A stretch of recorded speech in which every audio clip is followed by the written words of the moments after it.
नमस्कार, GB education classes में आपका हार्दिक स्वागत है। पिछले टॉपिक में हमने पढ़ा था प्रायिकता, निर्देशांक ज्यामिति और त्रिकोणमिति के बारे में। आज हम पढ़ेंगे माध्यमिक शिक्षा बोर्ड कक्षा 10 के महत्वपूर्ण जो क्वेश्चन आते हैं उनके बारे में, और उनमें लेते हैं अपन ज्यामिति। ज्यामिति है वो माध्यमिक शिक्षा बोर्ड में 10 अंक की आती है, और ज्यामिति में भी आज अपन जो टॉपिक लेंगे वो लेंगे बिंदुपथ, वर्त की स्पर्शरेखाएं और वर्त। इन तीन जो टॉपिक है उनके बारे में अपन थोड़ा सा विस्तार से चर्चा कर लेंगे। पहले लेते हैं अपन बिंदुपथ। बिंदुपथ क्या होता है? बिंदुपथ बिंदुओं का एक समूह होता है जो एक निश्चित प्रतिबंध का पालन करता है। अगर बिंदुपथ की परिभाषा पूछे तो क्या होता है? बिंदुओं का एक समूह जो एक निश्चित प्रतिबंध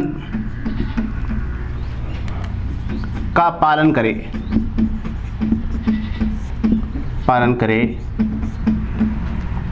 बिंदुपथ कहलाता है। बिंदुपथ कहलाता है। यहां से बोर्ड एग्जाम में एक छोटा सा क्वेश्चन आता है, 1 नंबर वाला क्वेश्चन आता है। पहले मैं चर्चा कर लेता हूं। जो गत एग्जाम 2019 में एक क्वेश्चन आया था कि समतल में लुढ़कने वाले वर्त के केंद्र का बिंदुपथ ज्ञात कीजिए।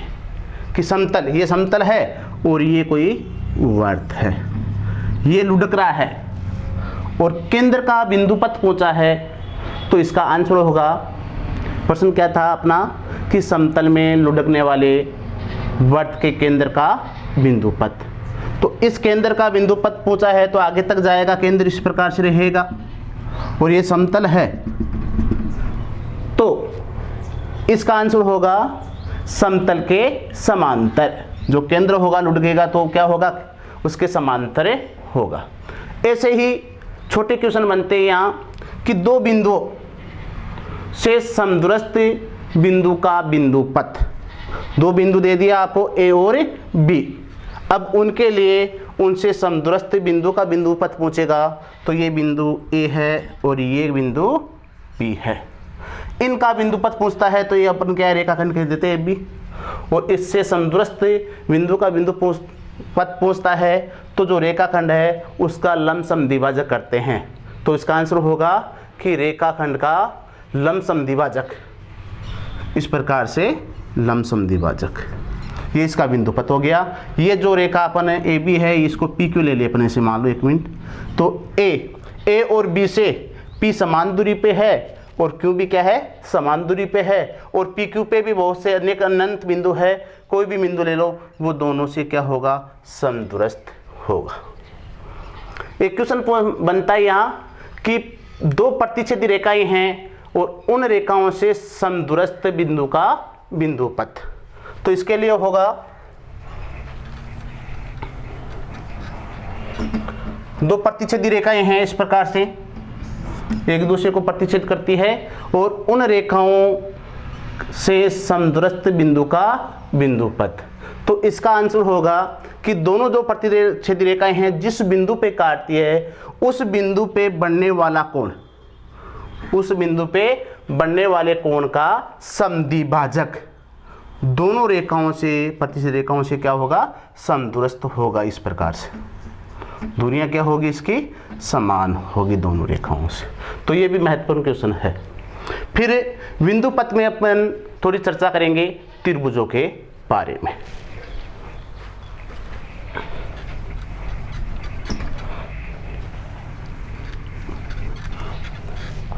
सर्वप्रथम अपन लेते हैं त्रिभुज। अब इसमें भी बिंदुपथ पूछ लेता है कि भुजाओं से समदूरस्थ, शीर्षों से समदूरस्थ। तो पहले अपन ने जो त्रिभुज है उससे भुजाओं से समदूरस्थ बिंदु पथ पूछेगा। तो ये क्या होता है, जैसे त्रिभुज ABC है, ABC है। अब इन तीनों भुजाओं AB, BC और AC से समदूरस्थ बिंदु पथ पूछता है, तो इसके लिए हमें अंतः केंद्र निकालना जरूरी होता है। और अंतः केंद्र कैसे निकालते हैं, यदि कोई त्रिभुज दे रखे हैं और उसका अंतः केंद्र निकालना है, तो त्रिभुज के तीनों कोण अंतः कोण है उनका समद्विभाजक कर देंगे। ए का समद्विभाजक करेंगे, बी का समद्विभाजक करेंगे और सी का समद्विभाजक करेंगे। तीनों कोणों का समद्विभाजक एक संगामी बिंदु होता है। संगामी बिंदु, जिसको अपन क्या कहेंगे, संगामी बिंदु कहेंगे। ये संगामी बिंदु जी लिया है मैंने यहाँ, ये जी AB, BC और AC से क्या है, समदूरस्थ है, समान दूरी पर है। और इस संगामी बिंदु को कहते हैं अपने अंतः केंद्र, त्रिभुज का अंतः केंद्र। तो आंसर क्या हुआ अपना कि त्रिभुज के तीनों भुजाओं से समदूरस्थ बिंदु का बिंदु पथ, तो वो क्या होगा, त्रिभुज का अंतः केंद्र, त्रिभुज का अंतः केंद्र। और अंतः केंद्र कैसे निकाला हमने, त्रिभुज के तीनों कोणों का समद्विभाजक कर दिया और समद्विभाजक एक समगामी बिंदु जी पे मिलता है, जिसे अंतः केंद्र कहते हैं। अब यहाँ से एक छोटा सा क्वेश्चन और बनता है जो अपनी रचनाएं हैं, त्रिभुज के अंतर्गत वर्त की रचना, त्रिभुज के अंतर्गत वर्त की रचना। तो उसके लिए हमें अंतः केंद्र निकालना होता है और अंतः केंद्र हमने निकाल लिया है। अगर अंतर्गत वर्त की रचना करेंगे तो जी संगामी बिंदु है अंतः केंद्र, उससे भुजाएं समान है, उतनी त्रिज्या का एक वर्त खींच दो और त्रिभुज की तीनों भुजाओं को अंतः स्पर्श करेगा। तो ये तो बात होगी अंतः केंद्र से। और अंतः केंद्र से बिंदु पथ की बात करेंगे तो अंतः केंद्र त्रिभुज की भुजाओं से समदूरस्थ होता है। दूसरा करते हैं अपन त्रिभुज के शीर्षों से समदूरस्थ बिंदु का बिंदु पथ। त्रिभुज है और उसके 3 शीर्ष है और उससे समान दूरी पर बिंदु का बिंदु पथ। इसके लिए क्या करते हैं, वो त्रिभुज ABC है हमारे पास। अंतः केंद्र के लिए हमें कोणों का समद्विभाजक किया है और यहाँ अगर शीर्षों से पूछता है तो भुजाओं का समद्विभाजक करते हैं। भुजाओं का जो समद्विभाजक करेंगे वो इस प्रकार से होगा, वो भी एक संगामी बिंदु होगा जो त्रिभुज के शीर्ष से A, B और C से क्या होगा, समदूरस्थ होगा। तो ये भुजाओं के समद्विभाजक से जो संगामी बिंदु आया है उसे कहते हैं परिकेंद्र, त्रिभुज का परिकेंद्र। तो त्रिभुज के शीर्षों से समदूरस्थ बिंदुओं का बिंदु पथ हमेशा परिकेंद्र होता है जो भुजाओं के समद्विभाजक से बनता है। यही अपन रचना की बात कर लेते हैं। अगर किसी त्रिभुज के परिगत वर्त की रचना करवाते हैं तो उसके लिए हमें परिकेंद्र निकालना आवश्यकता होता है और वो परिकेंद्र उसके शीर्षों से समान दूरी पर होता है। किसी एक शीर्ष की दूरी और जो संगामी बिंदु जी है उनके बीच की दूरी को त्रिज्या मानकर एक वर्त खींचेंगे तो A, B और C से गुजरेगा। तो ये हो गया परिकेंद्र। अब परिकेंद्र 3 प्रकार से हो सकता है। अगर न्यून कोण त्रिभुज है, यदि न्यून कोण त्रिभुज है तो त्रिभुज का परिकेंद्र त्रिभुज के अंदर होगा। न्यून कोण के लिए क्या होगा, अंदर होगा। यदि समकोण त्रिभुज है, समकोण त्रिभुज है तो त्रिभुज का जो परिकेंद्र होगा वो कर्ण पे होगा, कर्ण का वैसे मध्य बिंदु होगा।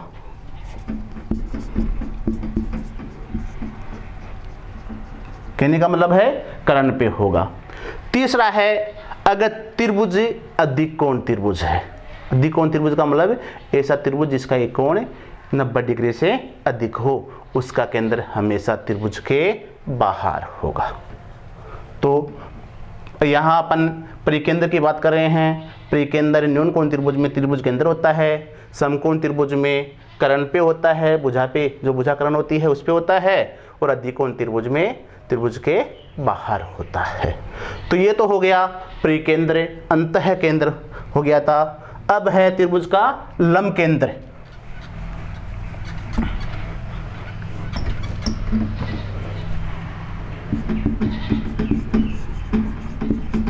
त्रिभुज का लंब केंद्र, हमारे पास त्रिभुज है एबीसी,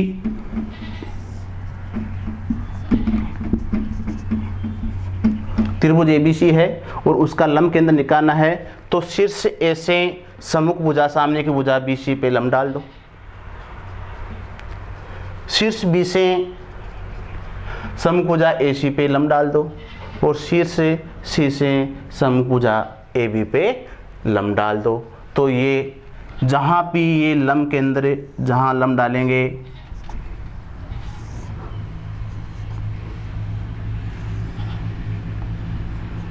और जिस बिंदु संगामी बिंदु पे मिलेंगे तीनों लंब, वो क्या कहलाएगा? लंब केंद्र कहलाएगा। तो ये है त्रिभुज का लंब केंद्र।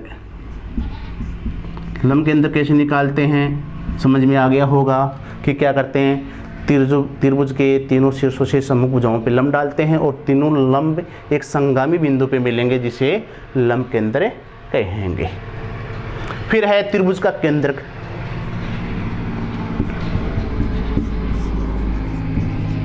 त्रिभुज का केंद्रक, त्रिभुज का जो केंद्रक है वो त्रिभुज की माध्यिकाओं से निकाला जाता है। जैसे हमारे पास त्रिभुज है ABC, माध्यिका, त्रिभुज की माध्यिका क्या होती है? त्रिभुज जो तीन भुजाएं होती हैं उनके जो मध्य बिंदु होते हैं उनको सम्मुख शीर्षों से मिला देते हैं। जैसे AB की माध्यिका मध्य बिंदु P है, BC का Q है और AC का R है। अगर इनको इस प्रकार से मिलाएंगे तो तीनों माध्यिकाओं भी एक संगामी बिंदु होगा, संगामी बिंदु होगा जिसे क्या कहेंगे अपन? त्रिभुज का केंद्र कहेंगे। ये जी केंद्र कहलाएगा त्रिभुज का। अब बात है यहाँ कि माध्यिकाएं एक दूसरे को 2:1 में विभाजित करती है। माध्यिकाएं होती है, अगर उसको संगामी बिंदु से देखते हैं, जिस केंद्र से या संगामी बिंदु बोल देते हैं या केंद्र बोल देते हैं, उससे 2:1 में जो शीर्ष वाली दूरी होती है वो 2 में होती है और जो भुजा वाली दूरी होती है वो हमेशा 1 में होती है। निश्चित अनुपात होता है कि त्रिभुज की माध्यिकाएं हमेशा 2:1 में उस माध्यिका को विभाजित करती है। अब कह देगा, जैसे एक छोटा सा इक्वेशन ले ले अपने यहाँ कि एक त्रिभुज की माध्यिका की लंबाई 6 सेमी है, तो त्रिभुज के केंद्र की शीर्ष दूरी ज्ञात कीजिए। तो शीर्ष दूरी इस जो 6 सेमी है उसको 2:1 में बांट देंगे तो जो शीर्ष दूरी आएगी वो 4 सेमी आ जाएगी। तो ये तो बात हो गई अपनी बिंदु पथ की। अब आगे चर्चा करते हैं अपने वर्त की स्पर्श रेखाएं। वैसे मैंने बता दिया है कि 2019 में एक क्वेश्चन आया था, वो उसको दोबारा मैं रिवाइज कर देता हूँ कि समतल में लुढ़कने वाले वर्त के केंद्र का बिंदु पथ, तो वो होता है समतल के समांतर। अब है वर्त की स्पर्श रेखा। ये कोई वर्त है और अगर इसकी स्पर्श रेखा खींचनी है तो इसकी एक त्रिज्या खींच लो, त्रिज्या खींच देंगे और जो स्पर्श त्रिज्या पे कोई भी बिंदु ले लो, P ले लो, ये O है। अगर स्पर्श रेखा की रचना करनी है तो P पे लंब डाल दो, OP पे एक लंब डाल दो, जो रेखा होगी इस प्रकार से वो क्या होगी? स्पर्श रेखा। कहने का मतलब है कि स्पर्श रेखा पर त्रिज्या हमेशा लंब होती है। स्पर्श रेखा त्रिज्या पे लंब होती है या त्रिज्या स्पर्श रेखा पे लंब होती है। ये तो स्पर्श रेखा की बात आ गई। वैसे एक वर्त पर अनंत स्पर्श रेखाएं खींची जा सकती है, लेकिन त्रिभुज के वर्त के एक बिंदु से केवल एक ही स्पर्श रेखा खींची जा सकती है। परिधि पे अगर कोई बिंदु एक है और अगर उस स्पर्शरेखाओं की रचना करनी है तो केवल एक, और वैसे परिधि पे अनंत स्पर्शरेखाएं खींची जा सकती है। फिर बात करते हैं कि बाह्य बिंदु से वर्त के बाह्य बिंदु से वर्त पर स्पर्शरेखाओं की रचना करना। तो अगर वर्त के बाहर कोई बिंदु है और उस पे वर्त की स्पर्शरेखाएं खींचते हैं तो केवल 2 स्पर्शरेखाएं खींची जा सकती है, मात्र 2 स्पर्शरेखाएं। ये वर्त है, ये बिंदु पीता हमारा। अगर इस पर स्पर्शरेखाओं की रचना करनी है या कितनी खींची जा सकती है तो केवल 2 स्पर्शरेखाएं खींची जा सकती है।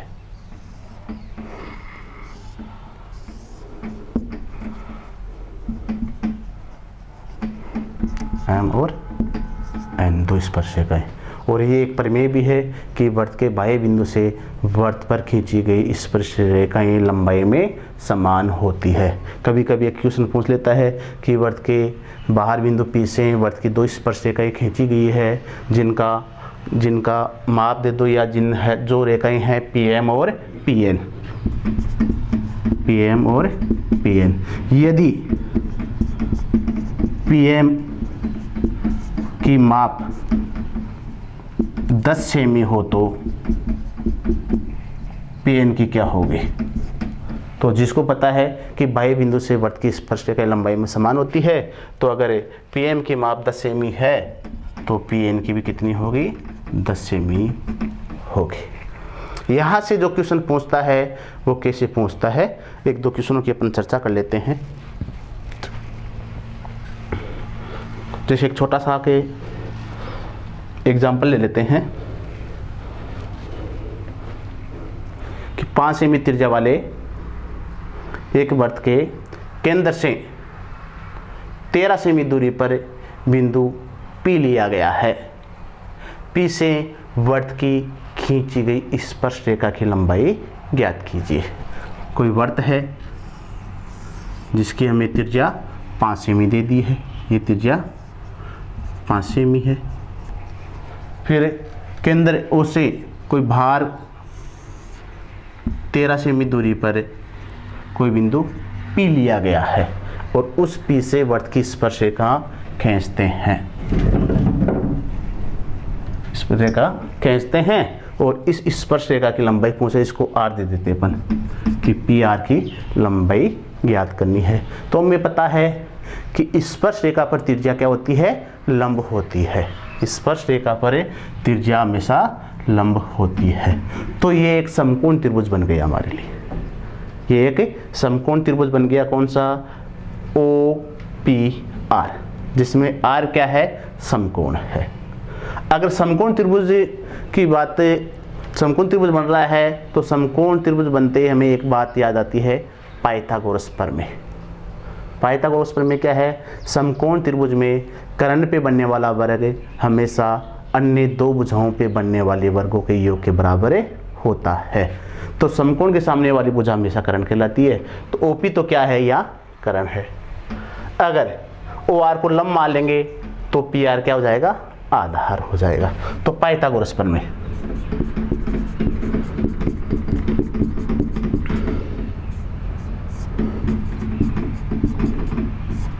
पाइथागोरस प्रमेय है, कर्ण पे बनने वाला वर्ग अन्य 2 भुजाएं हैं हमारी, लंब पे बनने वाला वर्ग और आधार पे बनने वाले वर्गों के योग के बराबर होता है।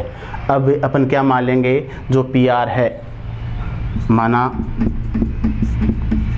PR की लंबाई अक्षसेमी है,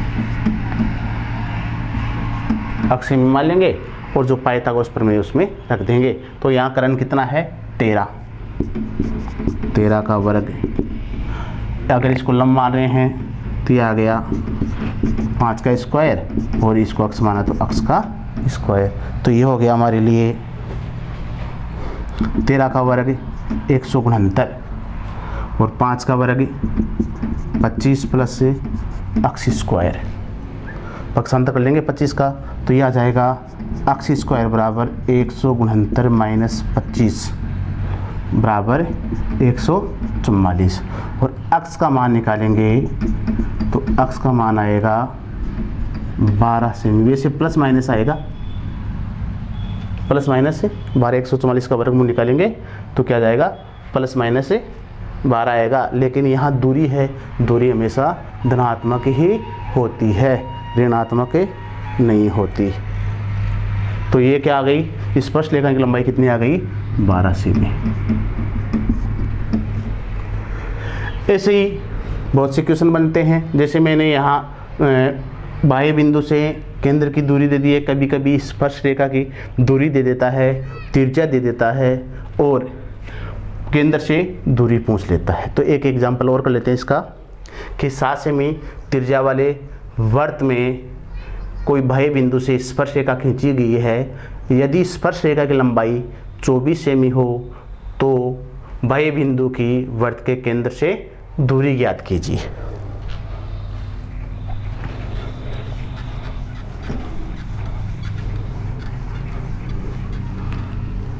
जो अपना प्रश्न कह रहा है कि 7 सेमी त्रिज्या वाला कोई वृत्त है,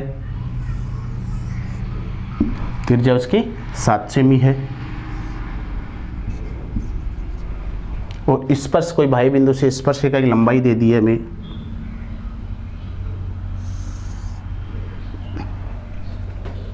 सॉरी स्पर्श रेखा की लंबाई तो ज्ञात करनी है, या स्पर्श रेखा है उसकी लंबाई हमारे पास है 25 सेमी है, मैंने 24 बता दिया, 25 सेमी है। तो केंद्र से दूरी पूछ लेता है।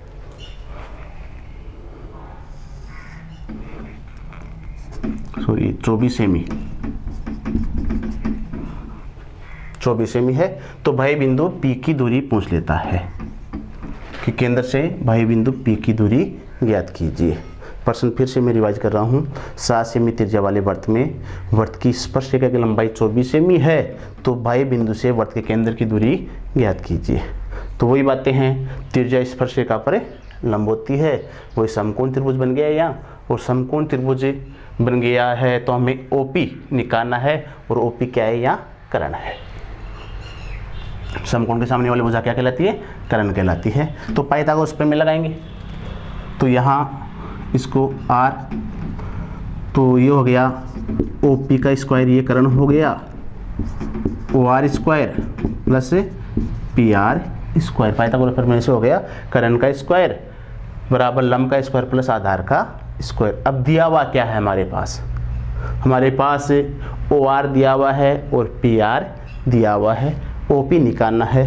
तो OR है 7 का वर्ग प्लस 24 का वर्ग, 7 का वर्ग आ गया 49 और 24 का आ गया 476।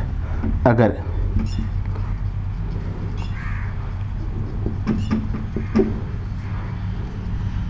सॉरी 576 आ गया 24 का वर्ग, अगर इनका योग कर लेंगे तो ये आ गया 625।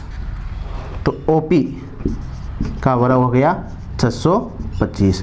अगर वर्गमूल निकालेंगे तो OP बराबर आएगा प्लस माइनस से 25 सेमी। दूरी है तो किस में आएगी, प्लस में आएगी। तो केंद्र से बाह्य बिंदु P के बीच की दूरी कितनी आ गई है, 25 सेमी।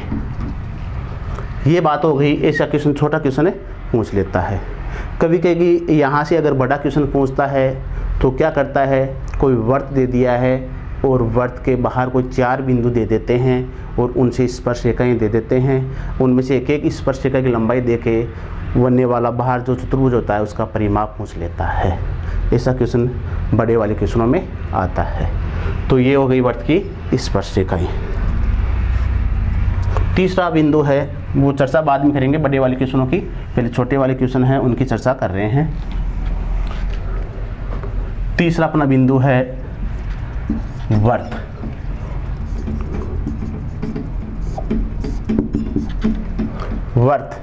वृत्त होता क्या है, अगर उसको परिभाषित करेंगे वृत्त को तो है कि समतल में एक निश्चित बिंदु के चारों ओर निश्चित दूरी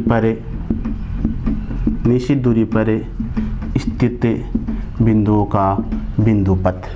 क्या कह रहा है कि समतल में एक निश्चित बिंदु और उसके चारों ओर निश्चित दूरी पर स्थित बिंदुओं का बिंदु पथ वृत्त कहलाता है। और बिंदुओं को जो मिलाने वाली रेखा है वो परिधि कहलाती है। परिधि, जो बिंदु पथ को मिलाएंगे वो रेखा क्या कहलाएगी? परिधि कहलाएगी। जो निश्चित बिंदु था वो केंद्र कहलाता है, वृत्त का केंद्र कहलाता है। अब वृत्त में केंद्र परिधि है। परिधि पे स्थित किसी बिंदु को केंद्र से मिलाने वाली रेखा त्रिज्या कहलाती है।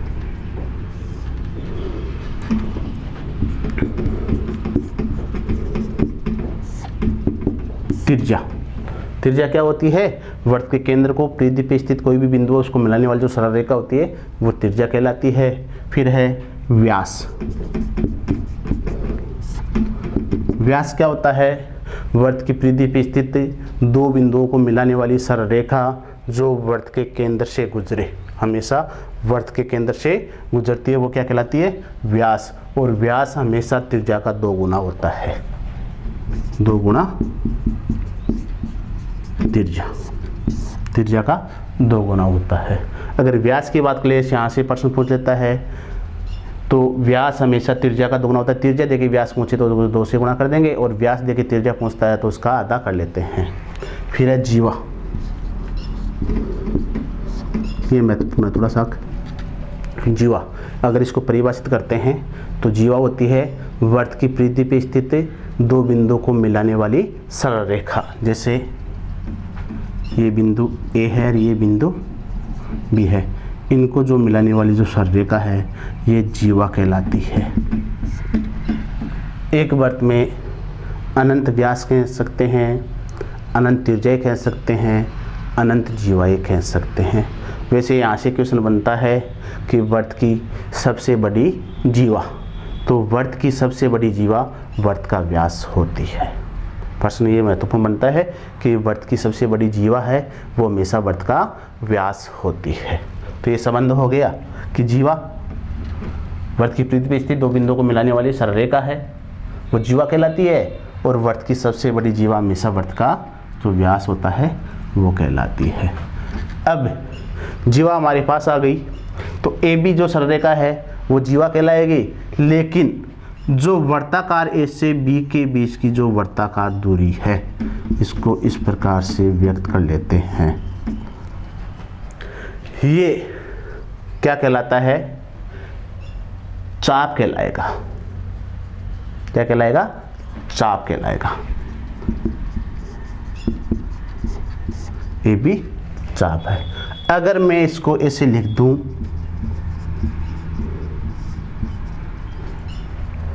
तो ये बी से लेके कहाँ तक आएगा? ए तक। बी से ए तक का चाप कहलाएगा।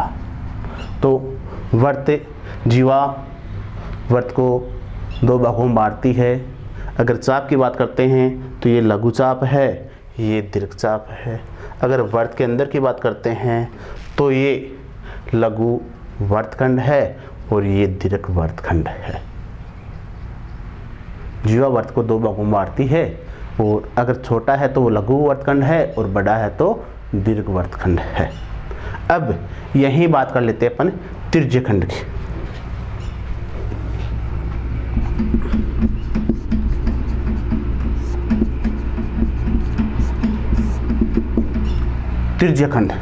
त्रिज्यखंड की परिभाषा निकालते अपन।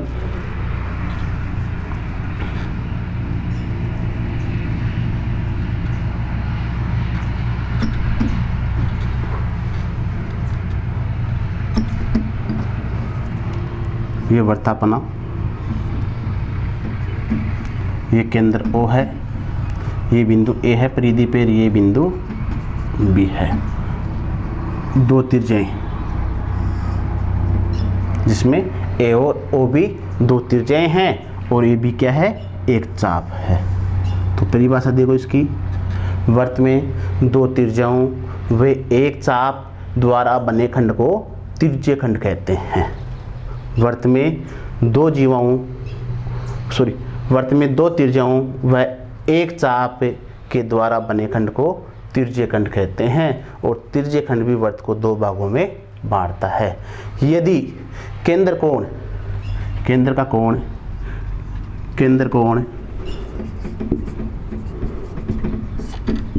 180 डिग्री से छोटा होता है, छोटा है 180 डिग्री से छोटा है तो वो लघु तिर्यकखंड कहलाता है, और यदि 180 डिग्री से बड़ा है तो वो दीर्घ तिर्यकखंड कहलाता है।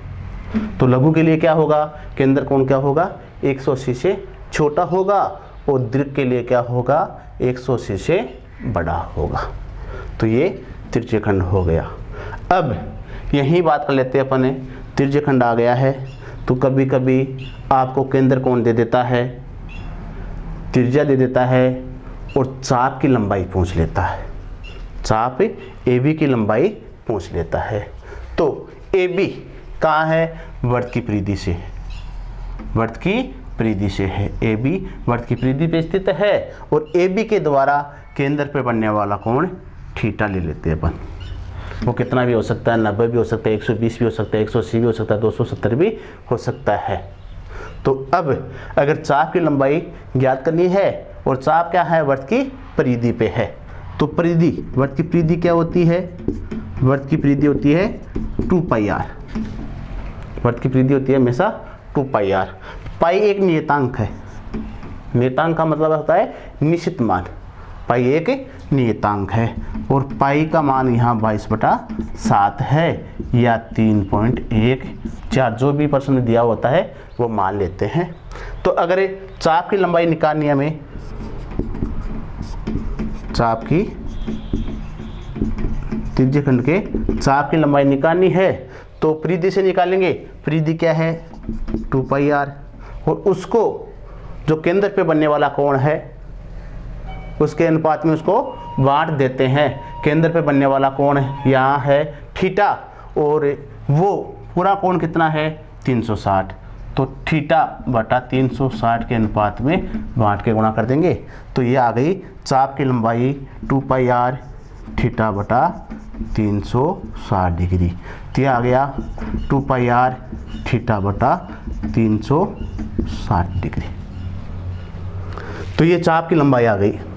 गत बार जो माध्यमिक बोर्ड थी 10th की एग्जाम थी, उसमें एक क्वेश्चन पूछा था कि 7 सेमी त्रिज्या वाले वृत्त में एक चाप वृत्त के केंद्र पे 70 डिग्री का कोण बनाता है, तो चाप की लंबाई ज्ञात कीजिए, चाप की लंबाई ज्ञात कीजिए। तो यहाँ दे रखा है हमारे पास क्वेश्चन में r बराबर 7 सेमी और थीटा बराबर 70 डिग्री दे रखा था, और चाप की लंबाई पूछी थी, तो इस उत्तर में इसका मान रख देंगे। r का मान 7 सेमी है, पाई 22/7 है, थीटा 70 डिग्री है, और यह तो इसका मान निकालेंगे अपन।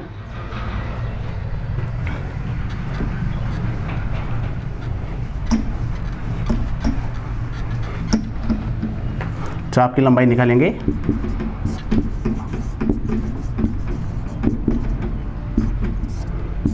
तिर्यकखंड में चाप की लंबाई निकालेंगे, तो यह आ जाएगा 2πr θ/360 डिग्री, 2 गुणा 22/7 r7 70/360 डिग्री, ये हो गया 44 गुणा 7/36, ये 4 से कटेगा 11 9 11 7 77 77/9 सेमी, ये चाप की लंबाई आ जाएगी। अगर यहाँ से ही अगर अपन तिर्यकखंड के क्षेत्रफल की बात करें, ये तो चाप की लंबाई थी जो परिधि से निकला था, और जो तिर्यकखंड का क्षेत्रफल है उसकी बात करते हैं, तो वो हमेशा वृत्त के क्षेत्रफल से निकलता है। ये वृत्त है, ये तिर्यकखंड था अपना,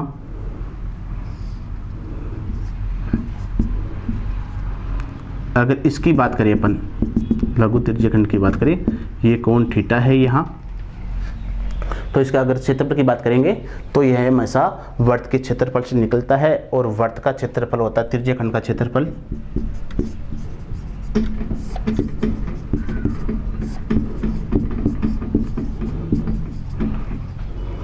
वृत्त का क्षेत्रफल है πr², और इसको भी क्या करते हैं θ/360 के अनुपात में बांट देते हैं कि ये कोण थीटा है और पूरा केंद्र बनने वाला कोण क्या है 360 का है, तो इसको भी थीटा बटा 360 डिग्री में बांट देते हैं। तो ये आ गया पाई आर स्क्वायर थीटा बटा 360 डिग्री। ये तिर्यखंड का क्षेत्रफल आ गया। अगर हमें दीर्घ तिर्यखंड का पूछता है और जबकि कोण हमारे पास लघु का दीर्घ का है, तो इसको दो प्रकार से कर सकते हैं, पूरे वर्त का निकालो और लघु का निकाल के घटा दो, दीर्घ का जाएगा, या दीर्घ जो वर्त है अपना उसका कोण निकालो, जैसे थीटा दीर्घ का है उसको 360 में से कम कर लेंगे, दीर्घ का जाएगा यहाँ रख लो और उससे निकाल लो। तो ये हो गया तिर्यखंड। तो आज हमारे 3 टॉपिक हो गए हैं, बिंदुपथ, वर्त की स्पर्श रेखाएं और वर्त।